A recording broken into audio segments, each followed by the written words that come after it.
Brethren football is making its first playoff appearance since 1990, and Week 10 is nothing new for Baldwin, but the Panthers still looking for their first postseason victory in school history. Both teams already claiming a win tonight, though. They actually won the Fans' Choice Game of the Week poll on our 910 News Facebook page, so here they are getting a little extra time in our show. We're going to start midway through the first with a fumble. Brethren later actually score off that on a pretty wacky play, but ensuing kickoff, it's Darren Copeland, and he is going to, well, we sped this up a little bit, but for Brethren, it might have felt this fast. He is going to actually take this pretty much every portion of the field.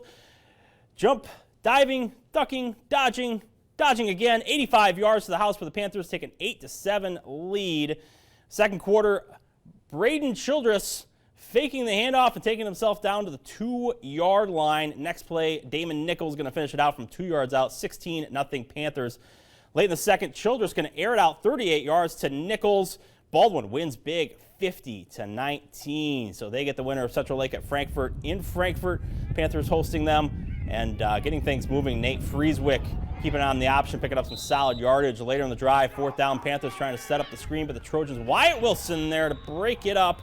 Next Panther possession, going to the air on fourth down again, but Ben Hicks going to break the play up, giving the defense a little bit of love in these highlights. Central Lake wins 18-6. News reporter Eric Lloyd is a sports anchor for Halloween tonight. Eric, costume looks good. Well, I switched it this year too. I'm going as a thought-out sports reporter because tonight was cold. It was windy. You know what's not cold though? Beal City's consistency. This is their 15th straight playoff appearance, meaning there are kids on this team that weren't even alive the last time the Aggies missed the tournament. This year, kicking off against Coleman tonight. This one was cold. It was windy. You want proof? Comets punting early, and well, it's never a good thing to have a 1-yard punt. The wind really knocked that one down, and it set up Beal pretty much for the inevitable. Chase Rollin off the far side and just beats everyone to the corner. Touchdown Aggies. Now the Comets were playing the Aggies, but the wind continues to be their toughest foe tonight. This kick, well, it only goes 3 yards, so I guess that's a little bit of improvement, but not enough.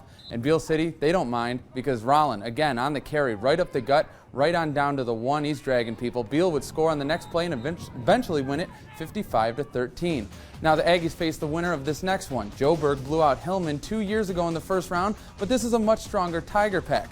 And the Cardinals have been playoff regulars recently, but have never made that jump. Maybe this year's their year, huh?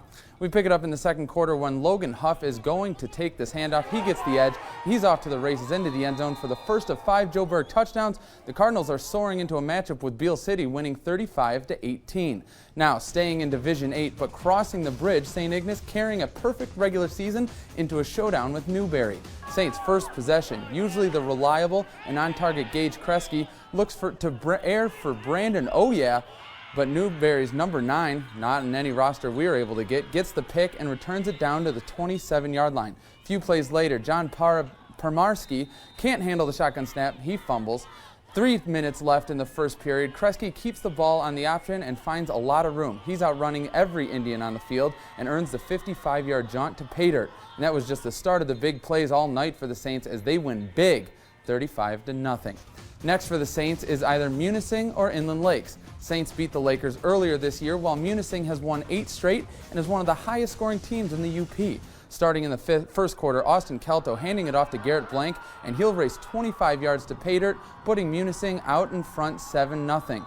Later in the first, though, the Mustangs are up 14 and looking for more. Kelto going up top to finding Andy Cooper with a nice running grab in the end zone. Munising rolling over the Bulldogs 54-0. And if you haven't heard your school yet, don't worry. We're covering everybody in Northern Michigan. So we've covered a lot, but we still got so many more left. And Jeff Johnson has you covered for the rest of the way. For Sports Overtime, I'm Eric Lloyd. Thanks, Eric. Add to that, too, Fowler beating Sacred Heart tonight 34-14. I'm going to need a little more rest, though, so let's gear up for triple overtime. We have 9 more games awaiting.